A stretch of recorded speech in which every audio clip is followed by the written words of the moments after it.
안녕하세요. 삶의 지혜와 영감을 나누는 시간입니다. 오늘 우리는 성공과 실패, 평범함과 위대함을 가르는 아주 근본적인 질문 하나를 마주하려고 합니다. 그것은 바로 무엇이 당신을 움직이게 하는가? 입니다. 본격적인 이야기에 앞서 잠시 시간을 내어 이 채널을 구독하고 좋아요를 눌러주신다면 저희에게 큰 힘이 됩니다. 여러분의 작은 클릭 하나가 어딘가에서 절실한 위로와 용기가 필요한 또 다른 누군가에게 이야기가 닿게 하는 축복의 통로가 될 수 있습니다. 여러분의 삶에 늘 하나님의 평안이 가득하기를 기도합니다. 세상에는 두 종류의 승자가 있습니다. 화려한 쇼맨십으로 대중의 환호를 이끌어내는 승자, 그리고 아무 말 없이 묵묵히 자신의 길을 걸으며 승리를 쟁취하는 승자. 미국 프로농구 NBA의 슈퍼스타 케빈 듀란트는 후자에 가깝습니다. 그는 득점을 해도 별다른 표정 변화가 없습니다. 상대 선수를 자극하지도 팀원들을 향해 과장된 몸짓을 하지도 않죠. 그는 그저 조용히 냉정하게 점수를 쌓아 올립니다. 경기가 끝나면 어머니에게 입을 맞추고 형제들을 껴안은 뒤 조용히 경기장을 떠날 뿐입니다. 하지만 그에게는 매 경기 시작 전 반드시 행하는 자신만의 의식이 있습니다. 바로 유니폼 앞면에 새겨진 자신의 등번호를 손으로 만지고 이어서 뒷면의 등번호를 만지는 것입니다. 혹시 이 행동의 의미를 아시나요? 이것은 단순한 습관이 아닙니다. 이 행동은 바로 그가 8살 때 총격사고로 안타깝게 세상을 떠난 그의 첫 농구 코치 찰스 크레이그를 기리기 위한 것입니다. 코치가 세상을 떠난 나이가 바로 35살이었고 듀란트는 그를 기리기 위해 등번호 35번을 달고 코트를 누빕니다. 그렇습니다. 듀란트는 단순히 챔피언십 우승을 위해 뛰는 것이 아닙니다. 그는 하늘에 있는 코치를 위해 뛰는 것입니다. 그에게는 농구를 해야만 하는 아주 강력하고도 절실한 이유, 즉 왜가 있는 것입니다. 여러분, 만약 당신이 어떤 분야에서든 위대해지고 싶다면 당신 역시 자신만의 왜를 가져야만 합니다. 당신이 하는 그 일을 왜 하는지에 대한 이유 말입니다. 듀란트는 경기 내내 웃지 않습니다. 왜일까요? 그가 이루려는 목표, 즉 코치를 위한 승리를 아직 손에 넣지 못했기 때문입니다. 그는 목표를 달성하기 전까지는 결코 만족하거나 안주하지 않는 것입니다.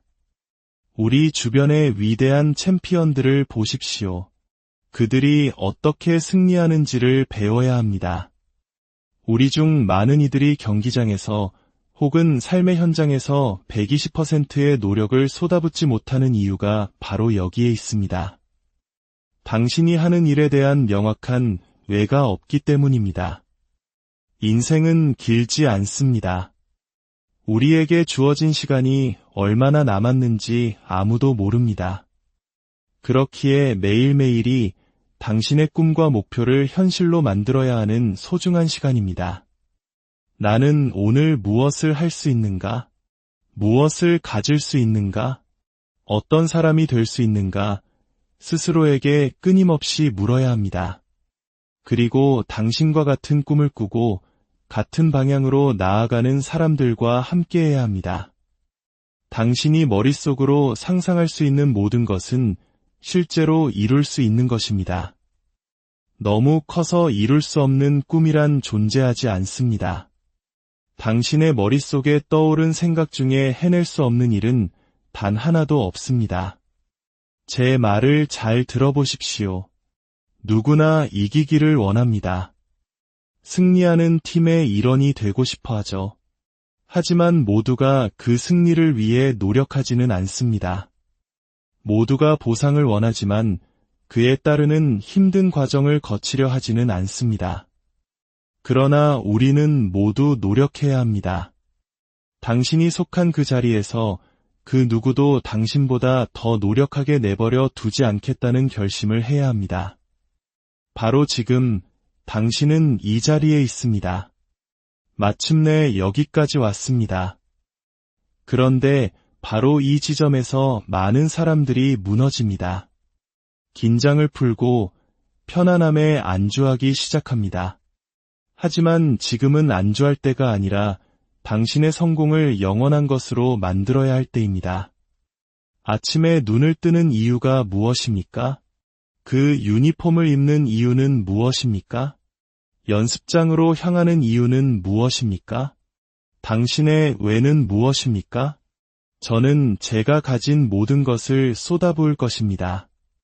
만약 제가 다시 기회를 얻지 못하더라도 그것이 제가 모든 것을 바치지 않았기 때문이라는 후회는 남기지 않을 것입니다.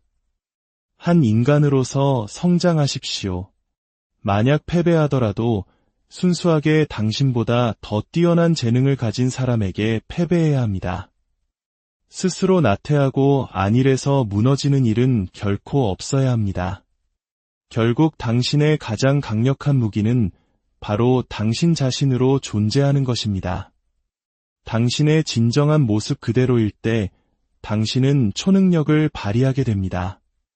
다른 누군가를 흉내내려고 하면 결코 성공할 수 없습니다. 세상에는 다른 사람의 시선이나 평가에 신경 쓰지 않는 상위 1%의 사람들이 있습니다.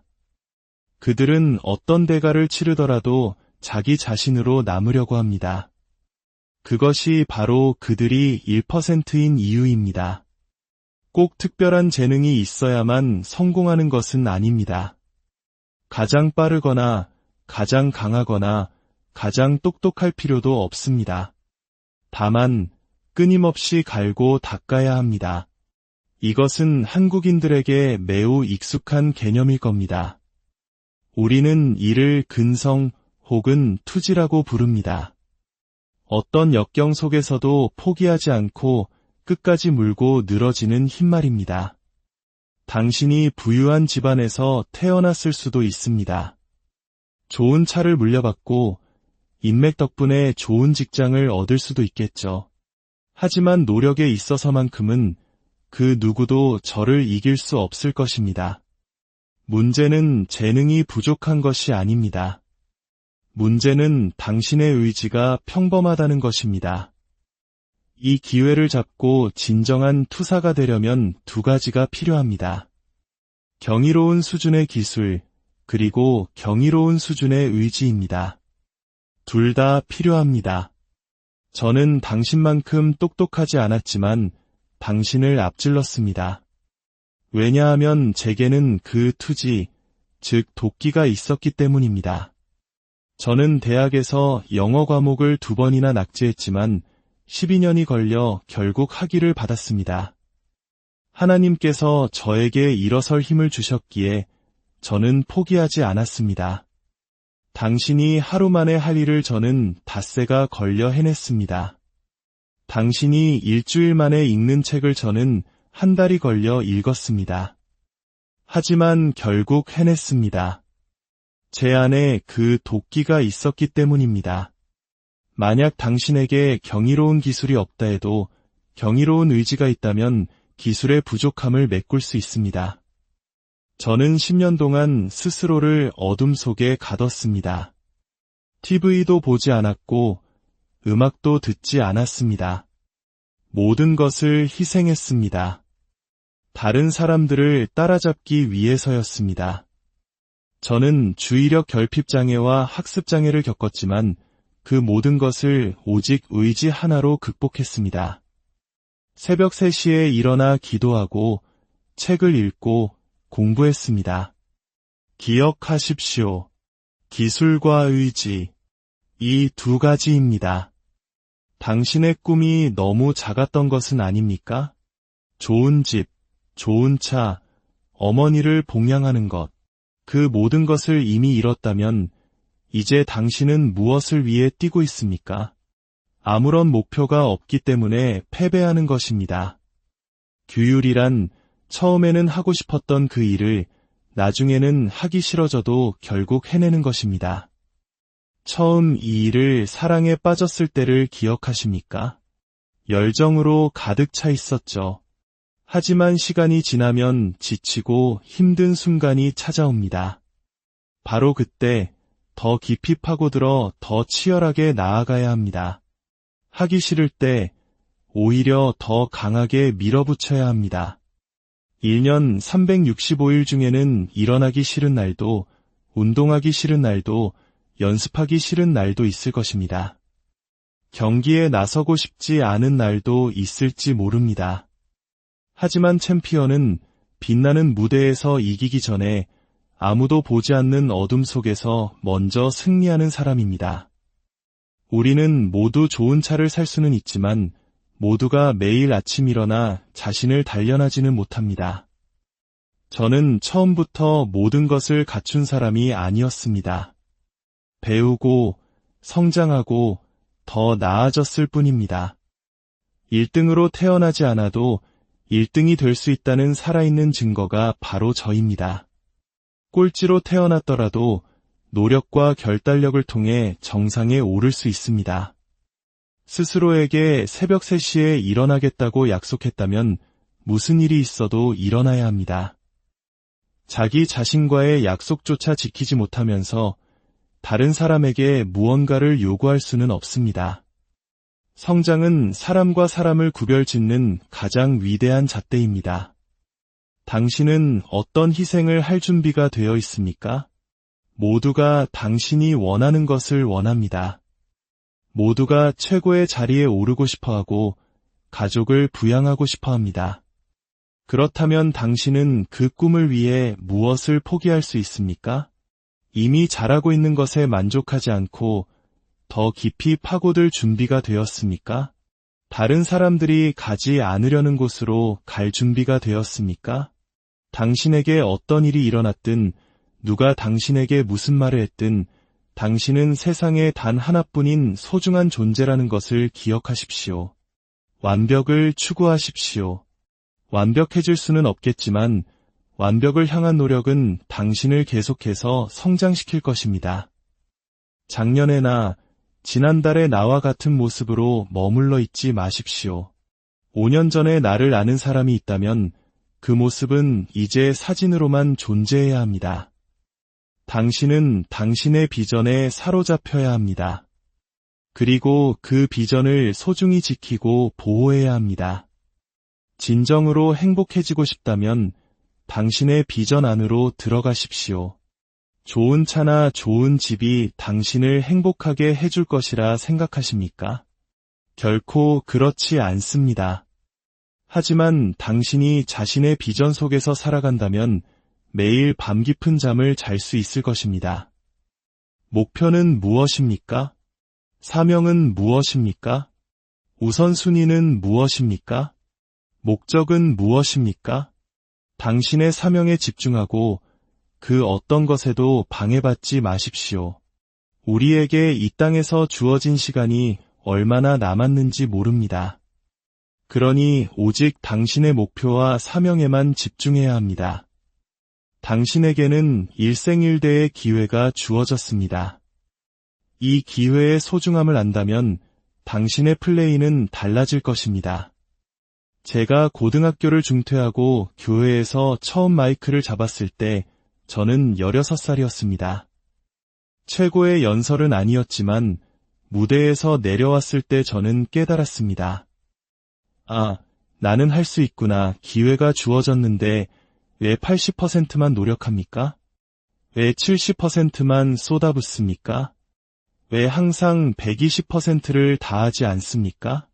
공이 항상 골대에 들어갈지, 그날 경기가 잘 풀릴지, 내 몸이 어떻게 반응할지는 우리가 통제할 수 없습니다. 하지만 단 하나, 우리가 완벽하게 통제할 수 있는 것이 있습니다. 바로 우리의 노력입니다. 당신은 언제나 120%의 노력을 쏟아부을 수 있습니다. 교만은 패망의 선봉이라는 말을 기억하십시오. 당신은 재능을 타고났지만 겸손해야 합니다. 당신은 언젠가 목표를 이룰 수도 있겠지만 지금 당장은 그것을 갖지 못했습니다. 당신을 최고의 리그로 이끄는 것은 타고난 재능이 아닙니다. 기술과 의지, 이 두 가지입니다.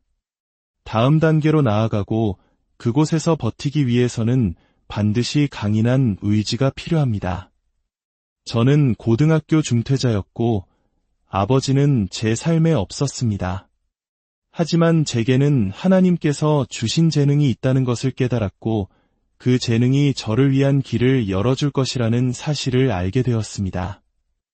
만약 내가 이 재능을 완벽하게 연마한다면 나와 내 자식들, 그리고 그 자식의 자식들까지 먹고 살 수 있단 말인가? 저는 시카고의 빈민가에서 태어났습니다. 17살의 어린 어머니에게서 태어났고 할아버지가 누구인지도 모릅니다. 제 삶에 있어야 할 사람들은 없었고 저는 어리석은 결정들을 내렸습니다. 학교를 그만두고 노숙자가 되어 버려진 건물에서 잠을 자고 쓰레기통을 뒤져 음식을 먹었습니다. 하지만 어느 날 제게도 외가 생겼습니다. 결혼을 하고 아들이 태어났습니다. 제 모든 것이 변했습니다. 사람들이 제게 묻습니다. 왜 새벽 3시에 일어나고 왜 매일같이 동기부여 영상을 만드느냐고. 첫째, 저는 이 분야에서 역사상 최고가 되고 싶기 때문입니다.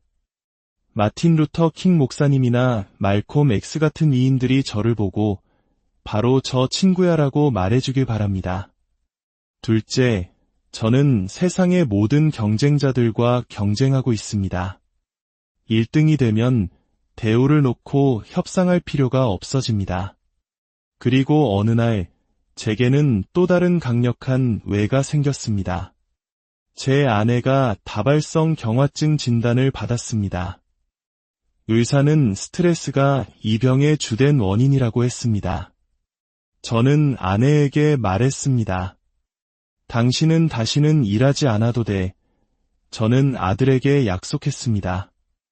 내가 고등학교를 졸업하고 대학에 가면 학비는 내가 모두 책임지겠다. 여러분 중 많은 이들은 이기적입니다. 만약 당신이 성공하지 못해도 괜찮은 상황이라면 상관없습니다. 하지만 이 자리에 있는 분들 중 어머니를 그 힘든 동네에서 이사시켜 드려야만 하는 분들이 얼마나 계십니까? 프로 선수가 되는 것이 어머니를 도울 유일한 길인 분들은 얼마나 계십니까? 이제부터 농구공을 볼 때 그냥 공으로 보지 마십시오. 어머니가 그 동네를 벗어나는 모습을 보십시오. 당신이 드리블 연습을 한 번 더 할 때마다 어머니는 그곳에서 한 걸음 더 멀어지는 겁니다. 당신의 인성이 바로 설 때마다 당신은 선택받을 확률이 높아집니다. 사람들은 실력만큼이나 함께 일하기 편하고 겸손하며 문제를 일으키지 않는 사람을 원합니다. 이것은 농구에 대한 이야기가 아닙니다. 이것은 당신 자신과 당신의 가족에 대한 이야기입니다. 운동하기 싫은 날 어떻게 동기부여를 하냐고요? 간단합니다. 어머니를 생각하십시오. 그리고 드래프트 데이, 어머니의 기뻐하는 얼굴을 떠올리십시오. 잠을 좀 더 자는 것과 어머니가 그 자리에 함께하는 것, 둘 중 무엇이 더 중요합니까? 상대 수비에 막혀 득점하지 못할 때 단순히 내가 막혔다고 생각하지 마십시오. 이것은 우리 어머니가 굶주리는 문제라고 생각하십시오. 그러면 후반전이 시작되었을 때 당신은 무엇을 해야 할까요? 상대를 압도해야 합니다. 이것이 제가 먹고 사는 방식입니다.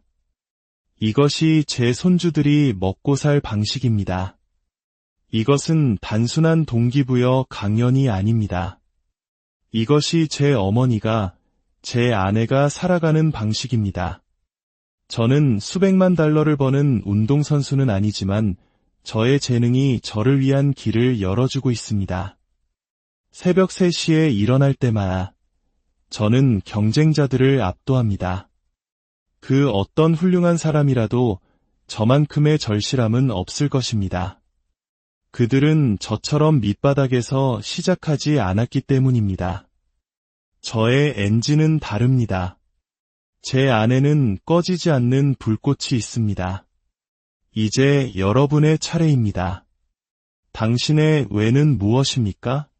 그 이유를 찾고 그것을 당신의 연료로 삼으십시오. 그리고 세상에 증명하십시오.